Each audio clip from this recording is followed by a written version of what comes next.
Nous allons partager sur le retour de Jésus-Christ et la fin du monde.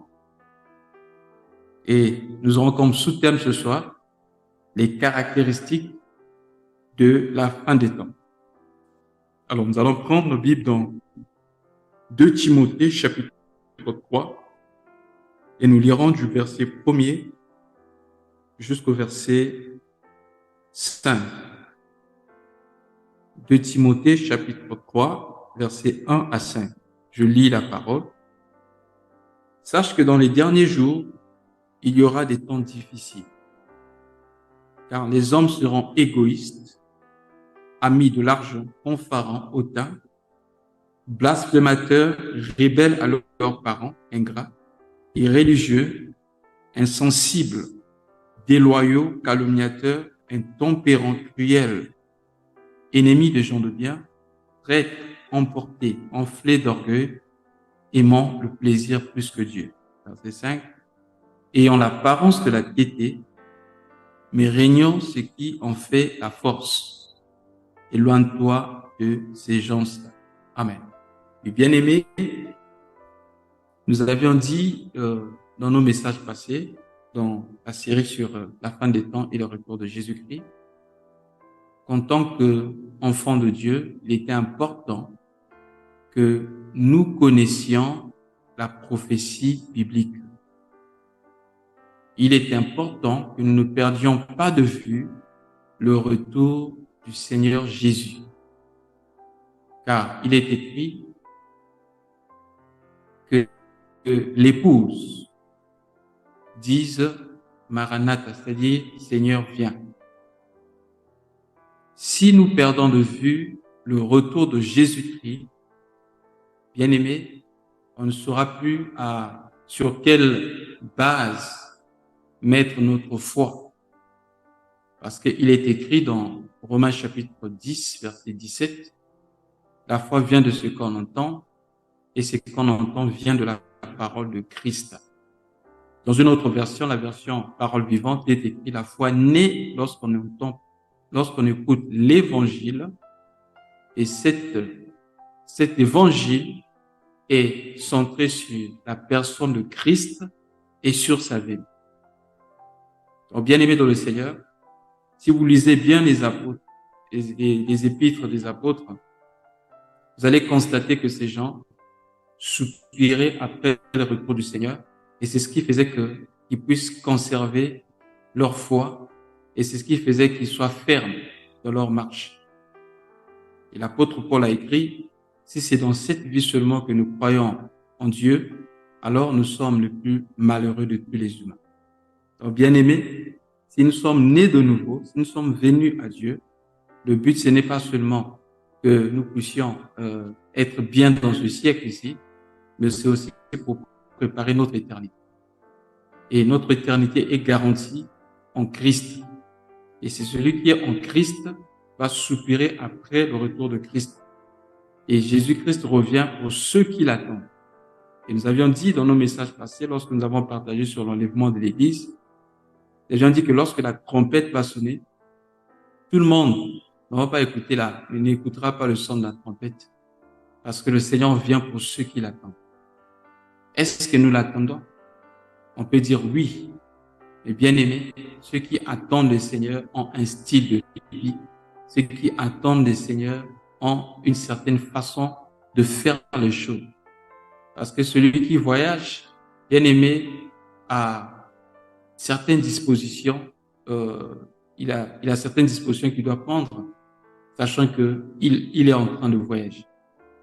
Et si quelqu'un est voyageur et pèlerin dans un coin donné, bien aimé, il n'aura pas le même comportement que ceux qui habitent les lieux.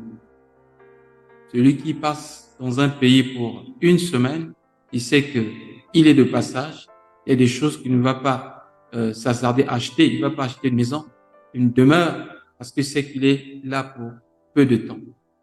Il va certainement bâtir une tente, parce que c'est une maison de circonstance. Lui, il est de passage. Et l'apôtre Pierre dit que nous sommes étrangers et voyageurs sur la terre. Alors, quelles sont les caractéristiques de la fin des temps. Parce que c'est très important que nous comprenions ces choses. Si nous ne comprenions pas, nous risquerons d'être bouleversés à cause des choses qui arrivent sur la terre.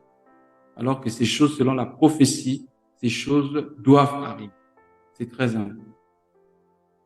Et rien ne pourra nous déstabiliser et nous ne pourrons pas être trompés sur les théories des hommes. Moi, je me rappelle l'année 2000, disons le passage de l'année 1999 à 2000, on nous avait fait croire que la fin du monde, c'était le 1er janvier 2000, alors tout le monde avait peur. On disait que Jésus allait revenir le 1er janvier 2000. Et tout le monde avait peur. Je me rappelle, cette soirée-là, tout le monde était dans les églises. Les gens avaient rempli les églises, étaient pleins à craquer dans les églises, alors que généralement, le 31 décembre, les gens remplissent les boîtes de nuit et les bars. Ces jours-là, il y avait du monde dans les églises. Et finalement, les gens se sont rendus compte que Jésus n'était pas revenu le 31 décembre le soir. Donc, le 1er janvier 2000, ils ont rempli maintenant les boîtes de nuit et les bars. Ils sont allés s'empiffrer d'alcool parce que Christ, selon eux, n'est pas venu. J'aimerais rappeler ici que Jésus ne viendra pas dans les églises, mais Jésus viendra pour prendre son corps. Donc, cela ne dépend pas du lieu où tu te trouves, mais de la disposition de ton cœur, de l'état de ton être intérieur. Car dans cette dispensation, le lieu d'adoration, c'est pas un lieu physique d'abord. C'est vrai qu'on doit se rassembler. Ça peut être dans une maison, dans un coin donné, mais Christ viendra prendre cela qui lui appartient. C'est très important. Il ne viendra pas prendre les gens dans les églises. Donc, même si tu te trouves dans l'église, si tu n'as pas Christ en toi, tu ne partiras pas. Lors de l'enlèvement, tu vas rester. Alors, la Bible dit, sache que dans les derniers jours, il y aura des temps difficiles. Donc, si nous sommes confrontés à des temps difficiles, comprenons que ce sont les derniers jours. Cela ne peut pas nous surprendre.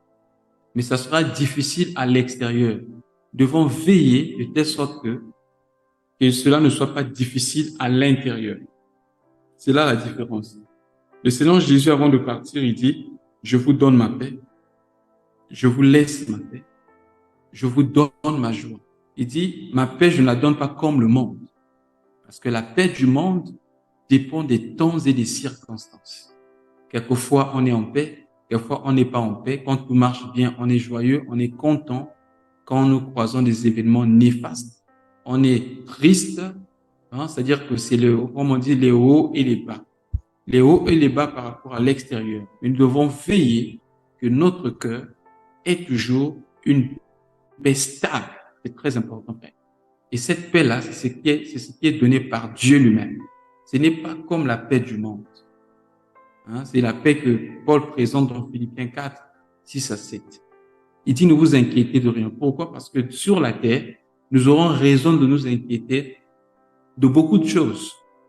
Quand les choses ne marchent pas, on peut être peut-être malade, quelqu'un malade chez nous, on souhaitait avoir quelque chose qu'on n'a pas pu avoir. Cela peut nous pousser, bien aimés, à nous inquiéter. C'est tout à fait normal.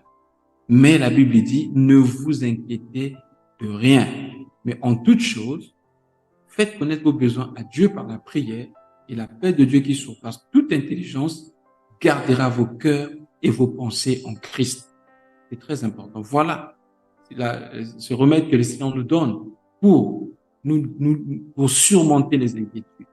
Nous ne devons pas nous inquiéter, mais nous devons plutôt prier. Parce que plus tu t'inquiètes, ton problème devient grand. Et plus tu pries, tu dois te rendre compte que ce problème est petit. S'inquiéter, c'est avoir ses yeux fixés sur les problèmes.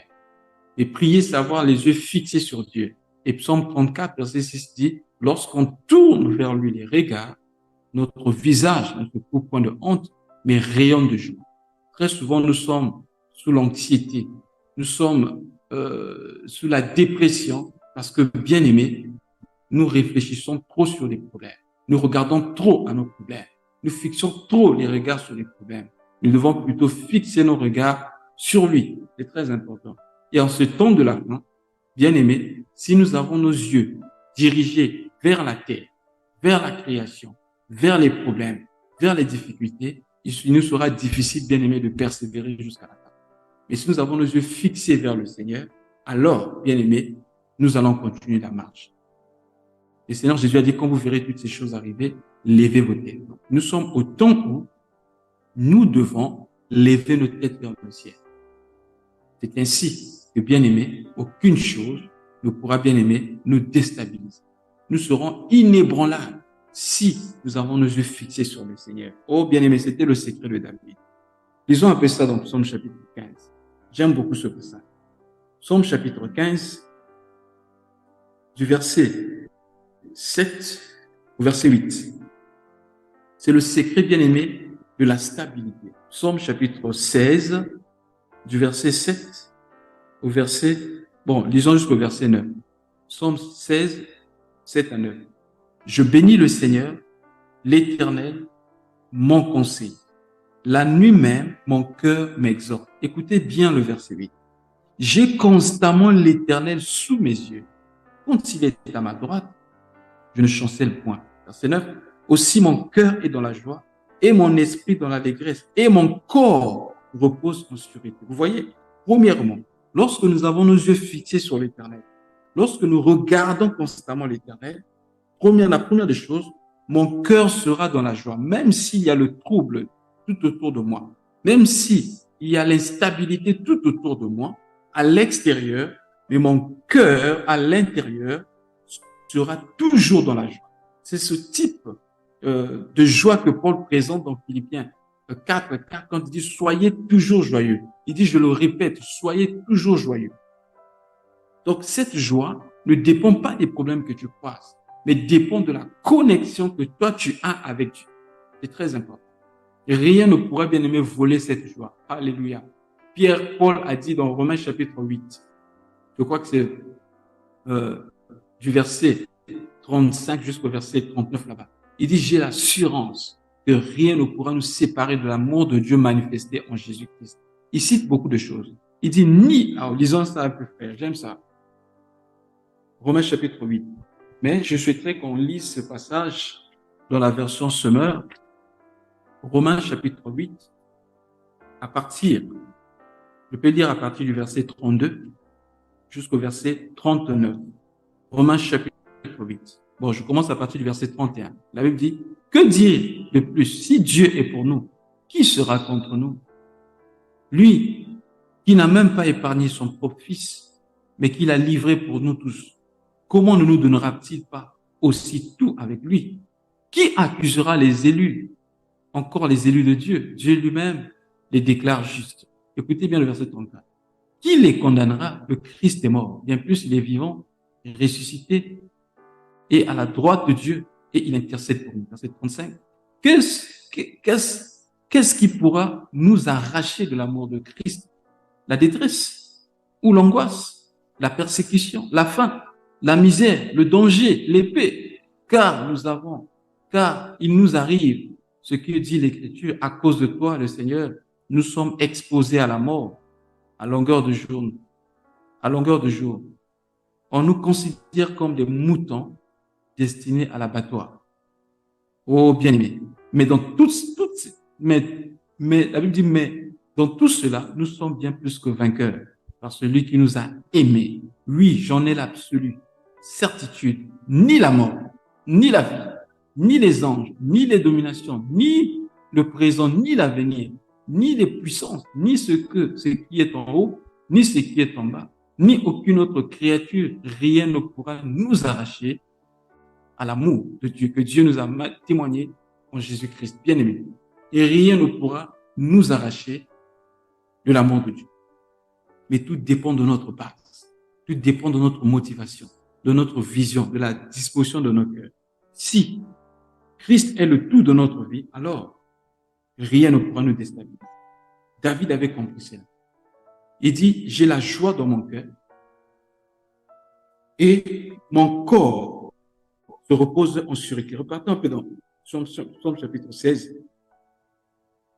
Vous allez voir ce que David dit ici. Il dit, premièrement, j'ai constamment l'Éternel sous mes yeux. Quand il est à ma droite, je ne chancelle point. Mon cœur est dans la joie, mon esprit dans l'allégresse, et mon corps repose en sûreté. Bien aimé, le lieu le plus sûr sur la terre, c'est en Christ. Le lieu le plus sûr sur la terre, c'est en Christ. Voilà pourquoi. J'aime beaucoup ce qu'un bien-aimé m'a dit une fois, il y a, je crois, 8 ans. Il dit, le monde sera de plus en plus dans l'insécurité afin que les chrétiens sachent qu'ils ne sont pas ici chez eux. Frère, ici nous sommes des voyageurs, nous sommes des pèlerins, nous sommes de passage. Notre cité est céleste. Voilà pourquoi. La Bible dit dans Colossiens chapitre 3, versets 1 à 3, si vous êtes ressuscité avec Christ, cherchez les choses d'en haut où Christ est assis et non celles qui sont sur la terre. C'est très important. Si nous sommes ressuscités avec Christ, nous devons aspirer aux choses d'en haut. Bien qu'étant sur terre, nous avons des besoins. Nous avons besoin de beaucoup de choses. Nous avons besoin d'argent. Nous avons besoin de maisons, de voitures. Peu importe les besoins que chacun pourra avoir, nous en avons besoin, mais bien aimé pour un temps juste. C'est pour le temporaire. Mais nous avons notre demeure qui est éternelle. Donc, les souffrances, nous allons en croiser. Et la Bible dit, si quelqu'un aspire à vivre pieusement dans le Seigneur, il doit savoir qu'il sera persécuté. L'esprit de Christ ne peut pas cohabiter avec l'esprit du monde. Voilà pourquoi Jésus a dit à ces gens, faites attention. Lorsque tout le monde dit du bien de vous, c'est comme ça qu'on a traité les faux prophètes. Si l'esprit du monde commence à t'accepter, à t'acclamer, si l'esprit du monde, tu ne déranges pas ceux du monde, alors fais attention. Il se peut que le monde t'a gagné. Mais si nous sommes de Christ, la Bible dit, ceux qui sont de Christ vont nous écouter. Et le monde va nous haïr. S'ils ont haï Christ, ils vont nous haïr. La Bible dit, le serviteur n'est pas plus grand que son maître. Donc, bien aimés, attendons-nous à ces choses. Donc, dans les derniers jours, on dit que il y aura des temps difficiles. Les hommes seront égoïstes. L'égocentrisme est l'une des caractéristiques de la fin des temps. Et l'égocentrisme est rentré aussi dans les églises. Ça peut être ton cas, ça peut être mon cas. Mais nous devons, bien aimer, nous libérer de cette influence où le moi domine sur nous. Même quand tu pries, ma famille, ma nation, mes enfants, tout est centré sur toi. Non, frère. Non, sœur. L'égocentrisme, c'est pas bien. L'égoïsme, les hommes seront égoïstes. C'est-à-dire, dans tout ce qu'ils feront, ils vont d'abord se poser la question, est-ce que cela est avantageux pour moi et ma famille? Si c'est pas avantageux pour lui et sa famille, alors il met ça de côté. Bien aimé dans le Seigneur, l'égoïsme fait partie des signes des temps de la vie. Les gens seront amis de l'argent. Les gens vont courir après l'argent. Le Seigneur Jésus a dit, tu ne peux pas servir Dieu et maman. Tu aimeras l'un et tu mépriseras l'autre. Mais l'évangile qui est prêché aujourd'hui, influencé, c'est des choses qui viennent des États-Unis. Bien aimé, l'évangile de la prospérité. Cet évangile qui enseigne aux gens à aimer l'argent et ils pensent qu'ils peuvent aimer l'argent et aimer Dieu en même temps. Bien aimé, ça c'est la séduction. Tu ne peux pas aimer Dieu et aimer l'argent. La Bible dit, tu aimeras l'un, tu haïras l'autre. Tu aimeras l'un, tu mépriseras l'autre. Si tu aimes l'argent, sache que tu méprises Dieu. Même si tu ne dis pas avec ta bouche, sache que c'est comme ça. Mais dès que tu vas commencer à aimer Dieu, bien aimé, tu auras tendance à mépriser l'argent. Qu'est-ce que je veux dire? L'argent ne sera jamais sur ta tête. L'argent sera sur tes pieds. Qu'est-ce que je veux dire pour plus de compréhension? L'argent ne sera pas ton maître. L'argent sera ton serviteur. L'argent, c'est un bon serviteur. C'est un mauvais maître. Car il est écrit que l'amour de l'argent est la racine de tous les maux. Plusieurs ayant été connectés à l'amour de l'argent, la Bible dit, se sont égarés loin de la foi. Et ils ont attiré sur eux bien des problèmes. Bien aimés, faisons très attention. Paul dit, la piété avec contentement est une source de joie. Voilà pourquoi même dans l'Ancien Testament, on disait par exemple, pour des sacrificateurs, que le sacrificateur ne doit pas être un homme qui aime les présents. Et à Israël, à un moment, il y a eu un moment où les sacrificateurs ne rendaient plus justice comme il fallait. les sacrificateurs ne servaient plus comme il fallait. La Bible dit, lorsqu'ils avaient la viande dans leur bouche, ils prophétisaient sur le bien. Et quand ils n'avaient pas à manger, ils déclaraient des malédictions. Donc, c'est des gens qui étaient contrôlés, influencés par là. Faisons très attention, frère. Faisons très attention, ma sœur. Tu ne dois pas aimer l'argent. Parce que l'amour de l'argent, c'est une idolâtrie. La Bible dit la cupidité est une idolâtrie. Colossiens chapitre 3, verset 5. La cupidité est une idolâtrie. Tu ne vas pas certainement dire que tu adores l'argent. Non, par tes gestes, par ta façon de faire. Bien aimé, peut-être que tu adores déjà l'argent. Faisons très attention. Donc, l'amour de l'argent fait partie aussi, l'amour fait partie aussi de l'amour du matériel.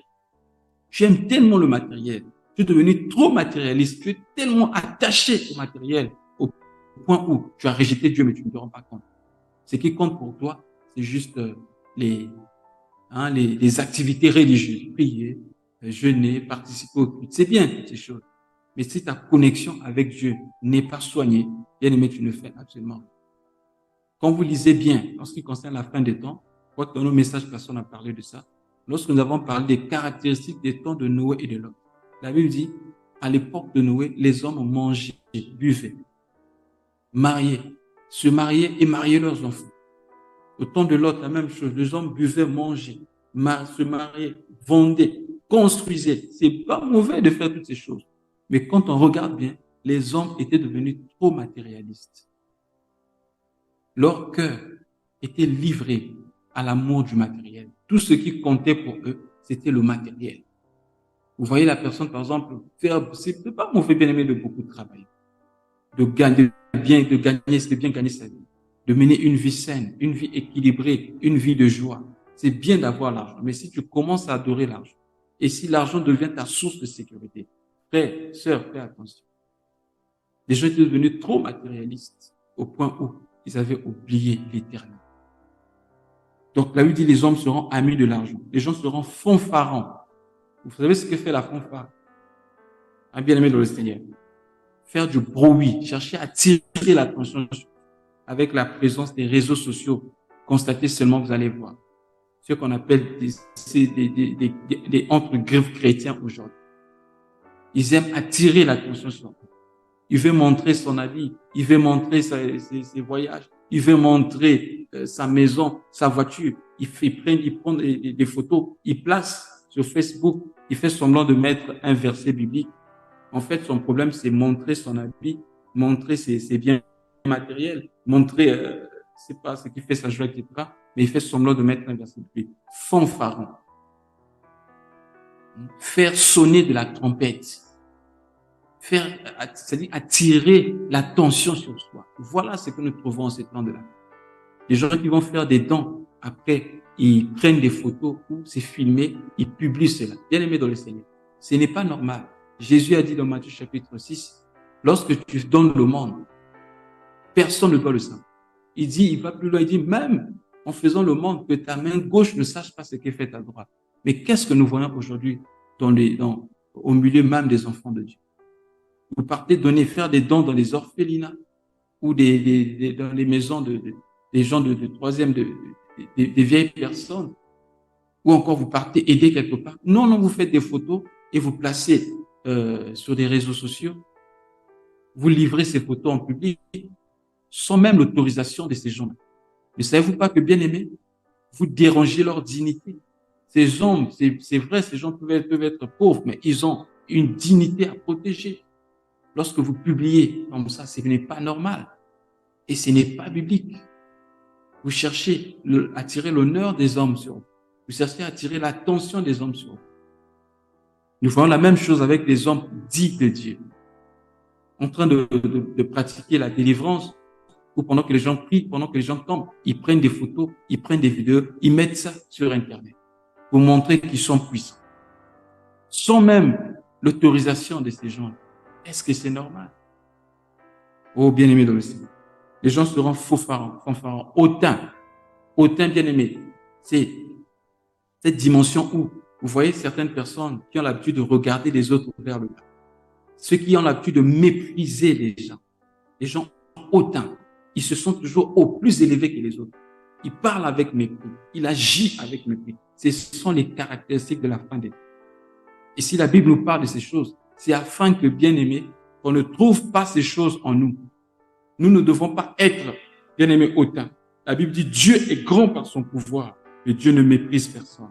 Souvent, nous considérons les gens qui ont l'argent en termes d'intérêt. Oh, bien-aimés, ce qui me fait mal, c'est que c'est rentré même dans les églises. Vous trouvez dans certaines églises, ils ont créé un groupe des gens qu'on appelle des partenaires, des gens qui ont l'argent, qui soutiennent, paraît-il, le ministère. Ces gens, quelquefois, ne s'asseyent pas avec tout le monde. Ils ont une place d'honneur. On a créé des places VIP dans des églises. Bien-aimés, ça n'a pas commencé aujourd'hui. Si vous lisez Jacques chapitre 2, vous verrez cela. Jacques dit, comment parler de la foi si vous faites la différence des gens? Parce qu'il y a des gens qui ont l'argent, d'autres n'ont pas l'argent. Celui qui n'a pas l'argent n'a pas l'accès facile à l'homme de Dieu. Celui qui a l'argent peut facilement voir l'homme de Dieu. Puisqu'il y a maintenant des offrandes de consultation. Si tu veux voir l'homme de Dieu, il faut donner de l'argent. Oh, bien-aimés, nous ne devons pas être hautains. La Bible dit, les gens seront blasphémateurs. Les gens blasphèment aussi facilement. La Bible dit, tu ne prendras pas le nom de l'Éternel, ton Dieu, en vain. On parle de Dieu, on dit le nom de Jésus n'importe comment. Le nom de Dieu n'importe comment. Hein, surtout les anglophones. Tu vas dans un magasin, tu remarques que le prix a augmenté. Oh my God! Which God are you speaking about? Tu parles de quel Dieu? Oh my God! Oh my bien-aimé, tu ne prendras pas le nom de l'Éternel, ton Dieu. Oh mon Dieu! Bien-aimé, même dans les bêtises, vous parlez de Dieu. Tu ne prendras pas le nom de l'Éternel, ton Dieu. Les gens blasphèment facilement. Vous voyez quelquefois des vidéos que les gens font juste pour rire sur Jésus, sur Dieu, etc. Bien-aimés, nous ne devons pas garder ces choses. C'est une façon de blasphémer. Les gens seront rebelles à leurs parents. Dans certaines sociétés, on apprend aux enfants à être rebelles à leurs parents. On dit, si ton père te dérange, tu peux venir l'accuser à la police, on va l'arrêter. La Bible dit, n'éloigne pas la chicotte de l'enfant. N'éloigne pas la chicotte. Corrige l'enfant. Faisons très attention. La Bible dit, les gens seront ingrats. L'ingratitude fait partie des signes de la fin des temps. Irréligieux, ça fait partie des signes de la fin des temps. Insensibles. Les gens sont insensibles à la douleur des autres. Très insensibles. Vous voyez quelqu'un avec des images qu'on voit aujourd'hui, la personne en train de se noyer. Au lieu de chercher à aider la personne, les gens sont là avec leur téléphone en train de filmer. Parce qu'ils veulent publier une image, qu'on voit la réalité. Au lieu d'aider, on filme. Insensible. Même les animaux sont devenus plus sensibles. Oh, bien-aimés dans le Seigneur. Ce sont les signes de la fin des temps. Calomniateurs, intempérants, cruels, ennemis des gens de bien, traîtres, emportés, enflés d'orgueil. L'orgueil est rentré même dans l'église. Aimant le plaisir plus que Dieu. Regardez bien l'église aujourd'hui. Les gens commencent à aimer le plaisir plus que Dieu. Des valeurs comme la prière et la parole dont les apôtres sur lesquelles les apôtres mettaient plus l'accent. C'est des choses qui sont négligées aujourd'hui. Mais vous voyez dans les églises, on fait même le concours de la mode. Les gens 3 heures de culte. C'est du n'importe quoi, des choses qui n'ont rien à voir avec l'édification. Donc c'est comme si c'était une association simplement des hommes. Les gens sont venus juste pour c'est-à-dire c'est devenu comme un club. Les églises sont devenues des clubs d'amis où les gens viennent chaque dimanche se retrouver un peu. Ah, ça fait longtemps, une semaine, on ne s'est pas vu. Et ils appellent ça fellowship. Bien aimé, faisons très attention. Les gens aiment le plaisir plus que Dieu. Mais pire, le verset 5 dit, ayant l'apparence de la piété, mais régnant en ce qui fait la foi. Éloigne-toi de ces gens. Ils vont garder la parure extérieure de la piété. Hein, vous voyez certaines personnes dans certains coins, les gens aiment beaucoup les habits sacerdotaux. Il faut porter le col pastoral, certaines habillés d'une certaine façon, marcher d'une certaine façon pour prouver qu'on est proche de Dieu, alors que c'est simplement l'extérieur. Au-dedans, il n'y a rien. Nous continuerons prochainement. Vraiment que le Seigneur nous aide. Prions souvent, frère, que Dieu nous montre notre vrai état. La Bible dit, examine-toi, examinons-nous nous-mêmes pour savoir si nous sommes toujours dans la foi. Et nous prierons comme David, clôturé. David a dit dans Psaume chapitre 139, verset 139, les derniers versets. On va lire ça pour clôturer. C'est la prière de David. Psaume chapitre 139, du verset 23 au verset 24. Écoute bien, frère. Fais souvent cette prière. Ça va t'aider à croître spirituellement. La prière de David. Sonde-moi, ô Dieu, et connais mon cœur. Éprouve-moi et connais mes pensées. Regarde si je suis sur une mauvaise voie et conduis-moi sur la voie de l'éternité. Que Dieu te bénisse.